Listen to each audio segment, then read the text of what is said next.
Hello, and a massive welcome to the Afro Esports podcast. It's great to be here. I am absolutely buzzing for what we have lined up today. We are going to be taking a serious, and I mean a serious, journey into the heart of the digital creator economy. Real. But we're doing it through a really specific, a really electrifying lens that I think is going to surprise a lot of people. Yeah, you're right. The lens is unique. This isn't just another how to stream guide or something. No. It's about cultural impact.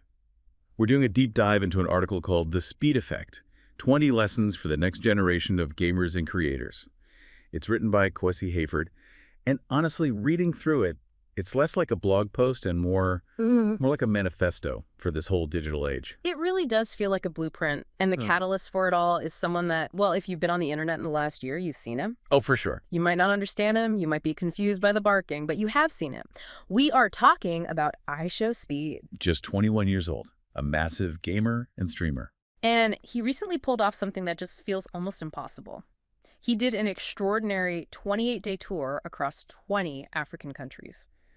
I mean, just pause and think about that. 20 countries in less than a month. The logistics alone are insane. It's a grueling schedule for a head of state, with a private jet, let alone a content creator with a camera backpack managing live feeds. Exactly. But as Kwesi Hayford points out in the article, this wasn't just a vacation. It wasn't just a series of vlogs. It was a demonstration of Black possibilities and the sheer raw power of this new economy. That's the core of it. And our mission today is to look past all the viral clips we've seen. Right, the crowds, the backflips, all the chaos. We know that persona. But Hayford has done the heavy lifting for us. He's pulled out 20 specific, actionable takeaways from this whole journey. These are real lessons for young gamers and creators on how to actually navigate this space. Moving from just playing games to building a legitimate empire. And that's what I love about this article. It takes all the hype and it distills it into, like, a curriculum. Yeah. It's a celebration, sure, but it's mostly about the nuts and bolts. How do you bridge that gap between playing FIFA in your bedroom, whether you're in Lagos, Accra, or New York, and having real global influence? Okay, so let's get right into it. The article breaks these lessons down into sections, almost like career phases. We're going to start at the very beginning.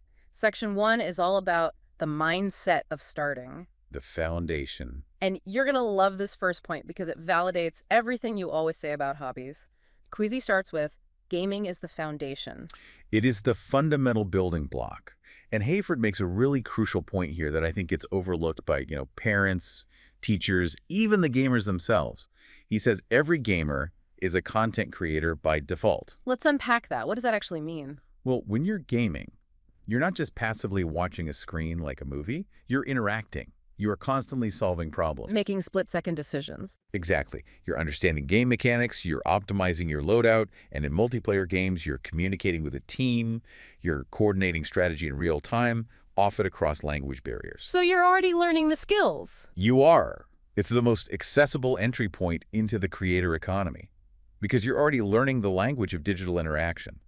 You don't need film school to understand engagement if you've been organizing raids in an MMO.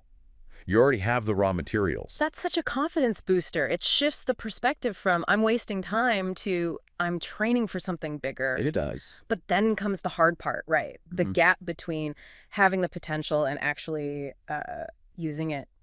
The next lesson is the power of starting. The inertia problem. This is the killer of dreams right here.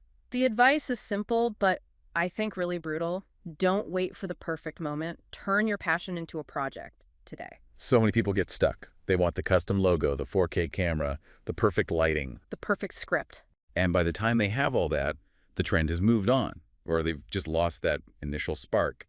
Speed's journey shows that you just have to hit go. Perfect is the enemy of done. You refine the craft while you're doing it, not before. Exactly. You learn to stream by streaming. Okay, so you jump off the cliff and build the plane on the way down. But once you jump, you hit another wall almost immediately. And this leads to point 3, which is what usually kills that momentum. The metrics. The lesson is value every view. This is such a massive reality check. It's so easy to look at a streamer like Speed with millions of viewers and just get completely discouraged when you stream to 3 people. And 2 of them are your cousins. And 1 is a bot, yeah. It feels embarrassing, doesn't it? It does. But Hayford reminds us, every community of thousands started with a single viewer. I have this thing I call the coffee shop theory. Go on. If you were in a coffee shop and 5 people stopped everything to listen to you speak for an hour, you'd be terrified. You'd take it so seriously. That's a great perspective. 5 people is a dinner party. It is. That is 5 human beings giving you their most valuable resource, their time. You have to treat the digital space the same. If you ignore the 5 people because you want 5 million, you'll never even get to 6. Love that. Okay, so you've started, you're valuing your viewers. Now we move into section 2, building the brand. This is where we get into the speed effect itself. First lesson, authenticity is currency. Authenticity is the buzzword of the decade, isn't it? But let's look at why it actually matters here. We're in an attention economy. Attention is the scarcest resource. Right. And Hayford points out that speed didn't copy a formula. He didn't try to be Ninja or PewDiePie. He built a persona around his true personality. High energy, chaotic, loud, maybe a little polarizing, but it was him. And that's your competitive advantage. No one can be better at being you than you are. If you copy someone, the best you can hope for is to be a really good cover band. Always second best. But let's balance that, because being authentic doesn't mean just doing whatever you feel like. The next lesson is the counterweight, consistency through discipline. This is the distinction that separates hobbyists from professionals. Kwesi writes, showing up is easy when you're motivated. Showing up when you aren't is what builds an audience. Motivation is a feeling. Discipline is a practice. Exactly. Think about that tour again. 20 countries in 28 days. The travel alone. Different time zones, different foods, flights, heat. It's brutal. That's not motivation. That is pure discipline. You have to grind when the camera's off, when you're tired, when you just don't feel like it. The audience relies on it. And while you're doing that grind, you might feel a little crazy, which leads to the next point. Protect your vision. This resonates with anyone who's ever tried to start something new, especially where a content creator isn't seen as a real job yet. Right. Hayford notes that often you're the only one who can see the dream. Your friends, your family, they might not get it. They'll tell you to get a real job. So you have to be your own biggest believer. You have to protect that little flame of an idea. For a long time. And part of that is knowing you're going to mess up. The final point in this section is the trial and error phase. Failure isn't the opposite of success. It's part of it. That's the core takeaway. You have to explore, fail, learn, and pivot. If a stream goes badly, if a video flops, that isn't a stop sign. It's just data. I love that. Failure is just data. Precisely. Speed has had plenty of moments that didn't land. But he pivots. He keeps moving. If you're terrified of looking stupid, you'll never look brilliant. Okay, let's shift gears. We've talked mindset, we've talked brand. Now for the technical stuff. Section 3 is the technical craft and the audience connection. This is where the article really pushes back on the idea that these guys are just getting lucky. There's nothing lucky about this level of success. First lesson is community engagement, but specifically dialogue, not monologue. Right. Content isn't TV anymore where you just sit back and receive it. It's a dialogue. You have to talk to your audience in the chat, not just at them. That feedback loop is what creates a community, not just an audience. An audience watches. A community participates. Speed is constantly reacting to his chat, sometimes fighting with them, sometimes laughing with them, but always with them. And to do that, you need to know what you're doing on the tech side. This next point surprised me, given how chaotic Speed's content seems. The lesson is master your tools. It shouldn't surprise you. You don't get to that level by accident. The article specifically says Speed monitors his byte rates, his audio levels, his lag in real time. He's a technician of his own craft. So he's not just screaming at the camera, he's watching the drop frames while he does it. Precisely. You have to own the tech. You need to know OBS, you need to know your hardware. It's the unsexy part of the job, but it's the foundation that allows all the chaos to happen. If the tech is shaky, the content just collapses. Good point. And why do all this? The tech, the grind, it leads to the final point of this section, the happiness factor. At the end of the day, entertainment is a service industry. You are serving an emotion. If you make people feel something, joy, excitement, even shock, they will come back. That's the core metric. Are you bringing joy? If the answer is yes, the audience will forgive a lot. But if the tech is perfect and the content is boring, they're gone. That's the perfect segue. We're talking about building a career, about understanding the deeper layers, and if you're listening and thinking, I need more of this, we have a recommendation for you. Absolutely. The source of all this, Kwesi Hayford, has a platform dedicated to exactly this stuff. If you want to dive deeper into esports, creative services, And find more resources just like this article, you need to visit KwesiHayford.com. Seriously, go check it out. It's a hub for innovation and growth in this whole sector. That's KwesiHayford.com.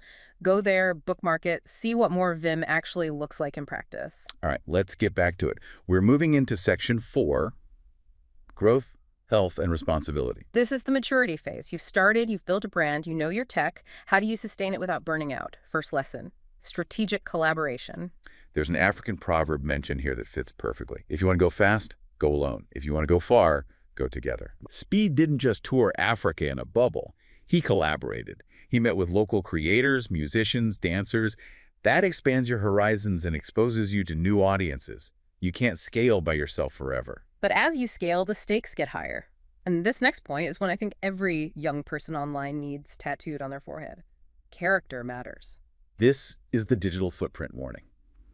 What you say on stream, it stays on the internet forever. We've all seen careers end because of a resurfaced clip. It happens so fast. Kwesi emphasizes that your brand is built on responsibility to your audience. Character isn't just about being a good person, it's about business sustainability.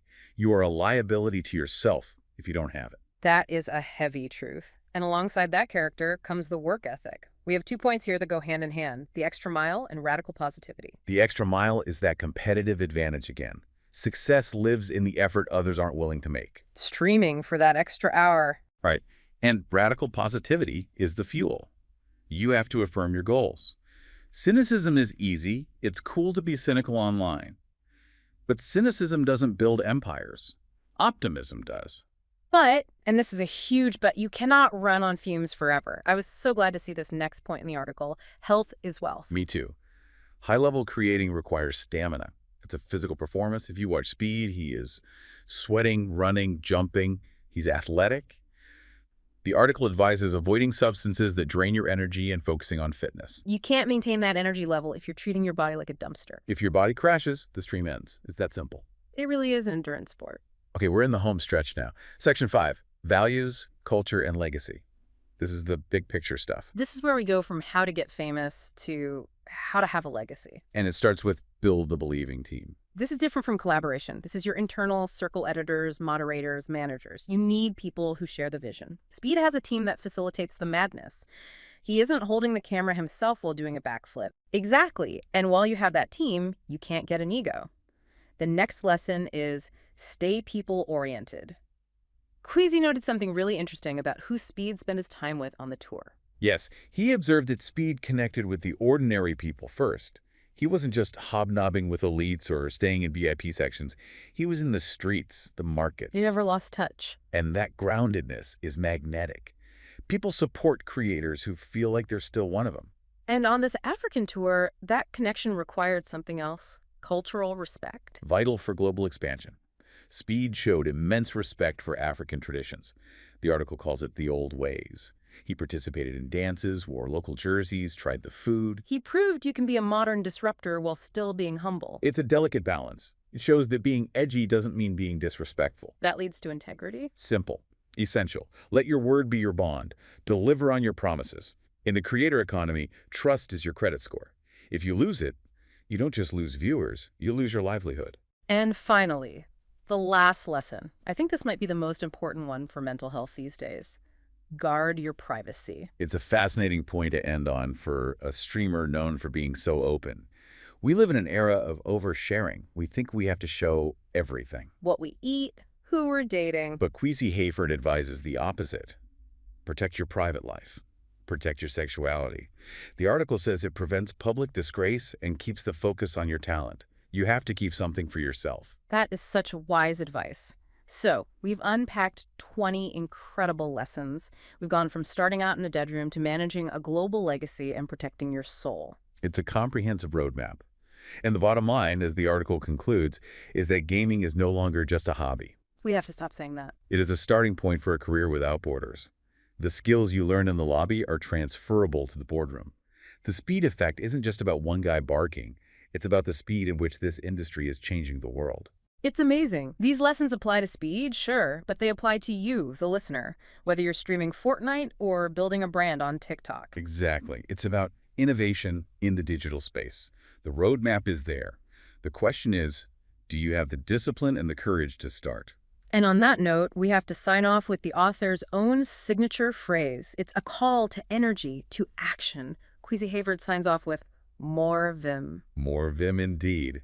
That's the energy we all need to take forward. Before we go, I want to remind you one last time, if this conversation sparked something in you, if you want to see the full article and explore more about esports and creative services, you know where to go. Visit KwesiHayford.com. The resources are there. Go use them. Thank you so much for joining us on this deep dive. We hope you walked away with some actionable steps for your own journey. Thank you for listening to the Afro Esports podcast. Goodbye, everyone. Keep building.